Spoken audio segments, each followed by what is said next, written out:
Hello and welcome to Module 5. As you already know, the first 1 to 2 pages of your research paper are due on Sunday, August 4th. I will get your outlines back to you by Wednesday evening. Please make sure that you consider the feedback that I give you in your outline as you write the first half of your paper.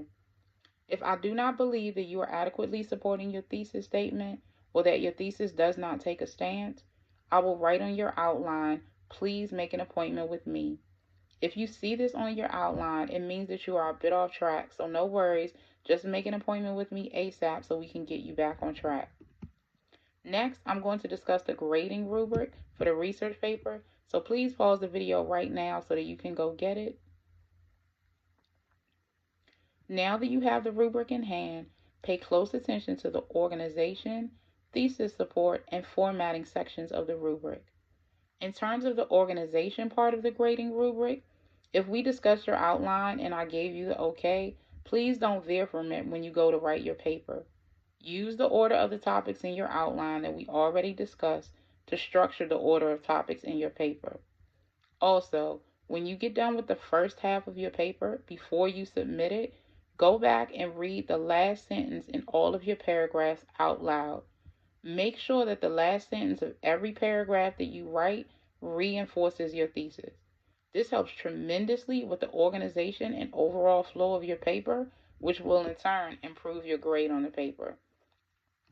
As far as thesis support, as you can see by the rubric, you will be graded on how well you use the quotes from your articles to support your thesis. For example, let's say your thesis was that the minimum wage in Maryland needs to be raised. You could use the quote, the average cost of rent in Maryland has gone up $425 since 2020. But you can't stop there. You have to explain how that information backs up your thesis. So you could continue by saying something like this. Therefore, the cost of living in Maryland has become significantly more expensive, thus the need to raise the minimum wage. And then you end the quote. You always have to tie the information presented in your quotes back to your thesis statement. And I'm sorry, then you end the sentence. That information about, therefore, the cost of living in Maryland is not a quote. That's you explaining the quote and explaining how the quote backs up your thesis, and your thesis being that we need to increase the minimum wage in Maryland. So anytime you list a quote in your paper, again, you are always tying it back to your thesis statement. So when it comes to the formatting section of the grading rubric, you will be graded on how well you adhere to MLA or APA rules. This is a really easy way to get points on your paper. Just follow the rules. Since this is an English class, I used MLA formatting rules in your cheat sheet. But if you're more familiar with APA, you can use that too. In this section of the rubric, you will be graded on two things: the formatting of your title page and the formatting of your in-text citations. Of course, when you submit your final paper, you'll also be graded on the formatting of your works cited page. But since you're only submitting the first 1 to 2 pages of your paper, it's not going to have a works cited page, so that part isn't included in this week's rubric. Now, going back to the cheat sheet. Page 1 of the cheat sheet explains what an in-text citation is, in case you don't know what it is, and how to do it in MLA format. Page 3 and 4 give you examples how to cite a book, a newspaper article, and an article from a scholarly journal in your works cited page. Again, you'll use more of that when you get to the end of your paper, and you'll be using page 4 exclusively, I'm sure, in Module 6.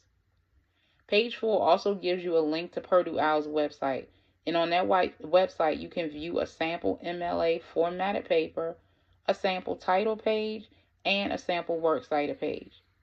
The Purdue OWL website is operated by the English department of Purdue University, and it is the gold standard when it comes to MLA and APA formatting. Everyone uses it, including myself. I can assure you that as a student who has many more papers in your future, it is in your best interest to become familiar with the Purdue OWL website. Therefore, please watch the video that's right beneath this one in order to learn how to navigate the Purdue OWL website, because you will be using it a lot during your tenure at McDaniel. And I have to end this video where I began, encouraging you to meet with me this week. As usual, I'll be online on Monday, Wednesday, and Sunday, and you can pop in with your questions. No need to make an appointment. Just refer to the Outlook invites that you've already been sent for the specific times that I'll be online. You can also schedule a formal one-on-one appointment with me outside of the drop-in hours if you need more intense feedback, or if I suggested that you do so on the outline that you get back Wednesday evening. Again, please do not attempt to write this entire research paper without getting one-on-one feedback from me. Have a great week, and hopefully I'll see you on Teams.